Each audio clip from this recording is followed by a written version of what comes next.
Glass గరిట ఏమి మిగలకుండా మొత్తం ఎక్కించేయండి.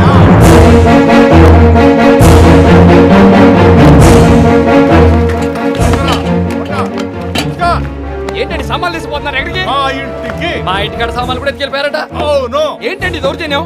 దీన్ని దౌర్జన్యం అనరు, అప్పు వసూలు చేసుకోవడం అంటారు. మేమేమి బాకీ కొట్టలేదుగా, ఇంత ఉంటున్నాగా అంటున్నారు కానీ ఇవ్వడం లేదుగా.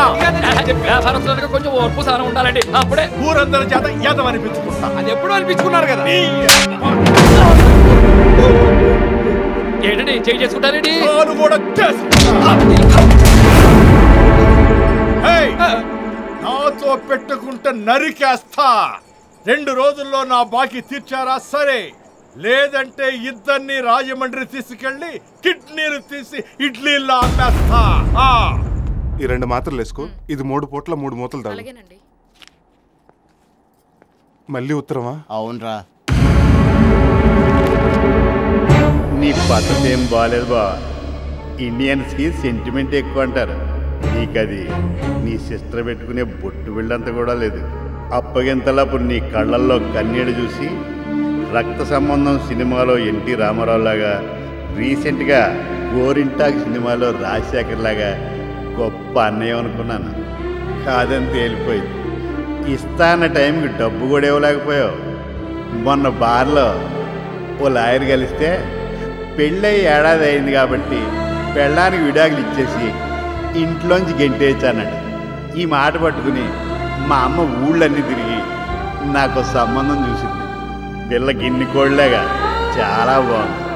ఆ పిల్లని చూసిన నేత్రాలతో ఇంట్లో సూత్రాలతో ఉన్న మీ చెల్లెలు చూస్తుంటే ఒంటి మీద ఘాట్లతో వాతలతో మీ ఊరు రోడ్లాగా చాలా చండాలంగా ఉంది.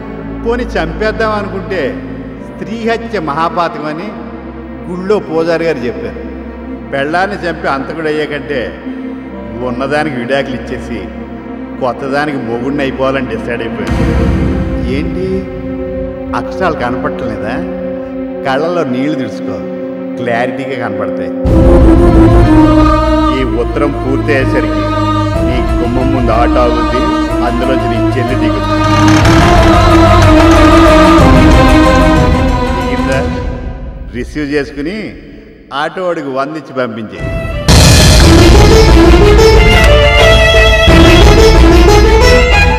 చావనైనా చావాలి కానీ నీ దగ్గరికి రాకూడదు అనుకున్నాను అన్నయ్య. కానీ కడుపుతూ ఉన్నాను.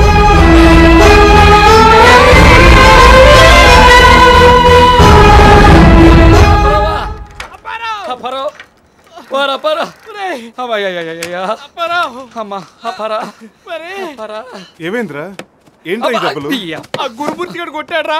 2 రోజుల్లో బాకీ కట్టకపోతే మా కిడ్నీలు తీసేసుకుని అమ్మేస్తానంటాడ్రా. ఇప్పుడు మా కిడ్నీలు నీ చేతిలో ఉన్నాయి, నువ్వే ఏదో ఒకటి చేయాలరా. నేనేం చేయనురా? మీకంటే ఎక్కువ కష్టాల్లో ఉన్నాను. మా బావ నా కొడుకు కట్నం బాకీ ఇవ్వలేదని ఇప్పుడే మా చెల్లెని ఇంటికి పంపించాడు. అందుకే ఆ డబ్బులో కొంత భాగం మన అవసరాల కోసం ఆడుకుందాం. ఆ తర్వాత అలా తాకట్టు పెట్టినా సరే ఆ డబ్బాడికి ఇచ్చేద్దాం. ప్రాణం పోయినా సరే అందులోంచి 1 రూపాయి కూడా తిను. ఆ బేబీ గారి పాటికి వచ్చేసి ఉంటారు. రేపెళ్ళి ఆవిడని కలుద్దాం.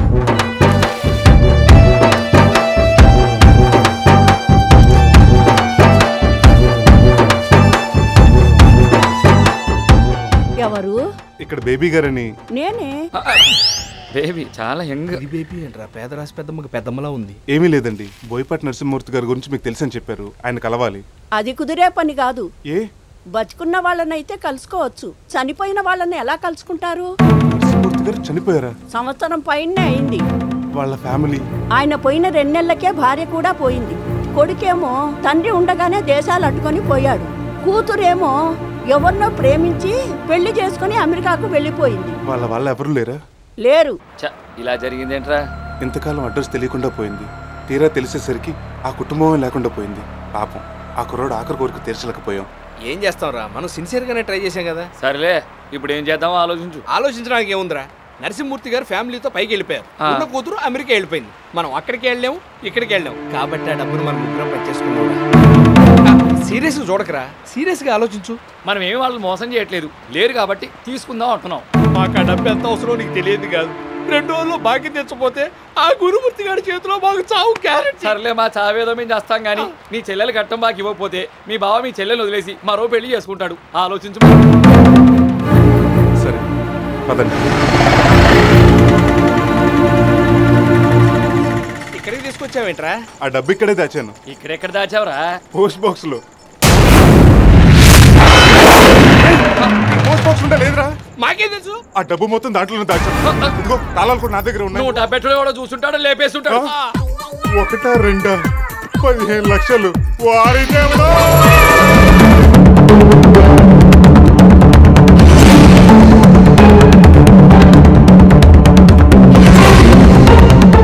కనిపించిందా? ఏంట్రా కనపడేది? చూసావా? ఇక్కడ పోస్ట్ డబ్బా ఉండాలి కదా. అవును, ఏది ఏదైనా మమ్మల్ని అడుగుతావంటే? నువ్వే కదా పోస్ట్ మ్యాన్. నా పోస్ట్ మ్యాన్, డబ్బాకు వాచ్మ్యాన్ కాదు. ఎవడో సన్నపప్పు వచ్చి కోసం పాచమ్మలుడు కమ్మేస్తుంటాడు. దరిద్రం వదిలిపోయింది. ఆ దరిద్రం మాకు పెట్టింది.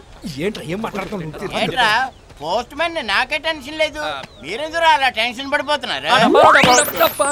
అది ఉత్తరం వేయాలి, అందుకని. పోస్ట్ ఆఫీస్ అంత మనిషిని ఎదురుగ్గా ఉండగా ఆ డబ్బాతో మీకేం పని? ఆ ఉత్తరం నాకు ఇవ్వండి. నాకిస్తే ఎంగిలవుద్ది. మనం మాత్రం డబ్బాలోనే వేద్దాం రా. ఎరా మీకు ఈ సంగతి తెలిసిందా? పోస్ట్ డబ్బా పోయిన విషయమేనా? ఎప్పుడో తెలుసు. డబ్బా పోవడం ఏంటి? అట్టుకెళ్ళి పుట్ట దగ్గర ఎట్టారు కదా. పుట్ట దగ్గర పుట్ట దగ్గర ఎట్టడం ఏంట్రా? అందులో పాము దూరిందంట, తీసుకెళ్లి పూజలు చేస్తున్నారు. వారు నా డబ్బాలో నాగేంద్రో.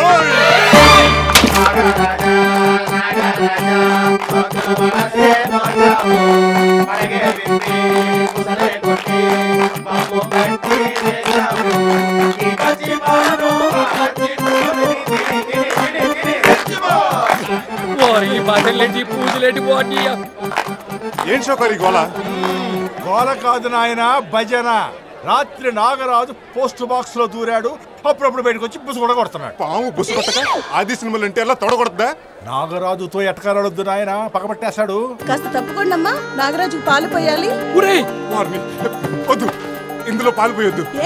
లోపల ఉన్న నోట్లు తడిసిపోతాయి. నోట్లేంటి? అదే ఇందులో ఉన్న ఉత్తరాలు తడిసిపోతాయి. ఆ తర్వాత ఎక్కడ మారవు. ఏదో ఉత్తరాలు నాకంటే ఎక్కువ నువ్వు పోయివే. నీ కడుపు పండితే నాగ చైతన్య అని పేరు పెట్టుకుందాం. వద్దు, మీరు లీటర్ పాలు అందులో పోస్తే నాగరాజు మునిగిపోతాడు. ఏ తరగతి చచ్చూరుకుంటాడు. ఈ నాగబాబు గారు ఎంతో దయతో ప్రేమతో మన ఊరు సెటిల్ అవుదాం అనుకున్నారు. మీరు అలా పాలు గుడ్లేసి చంపేస్తే వాళ్ళ ఆవిడ నాగమల్ని మిమ్మల్ని కాటేదా? నాగవంశం మొత్తం మనల్ని మన ఊరిని చెప్పించి పారేదా? కాబట్టి దూరం నుంచి దండం పెట్టుకోండి. దూరం మీరు కూడా దూరం.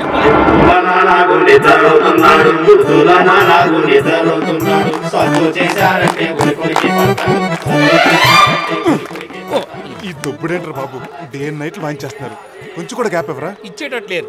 వీళ్ళు వెళ్ళిపోగానే మళ్ళీ మార్నింగ్ షిఫ్ట్ వాళ్ళు వచ్చేస్తారు. ఏదో ఒకటి చేసి వీళ్ళు ఇక్కడి నుంచి పంపించేయాలి. ఐడియా ఏంటది? నేను చెప్తాను, మీరు వినండి.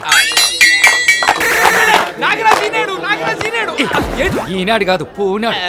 నాగరాజు పూనాడు. నాగరాజు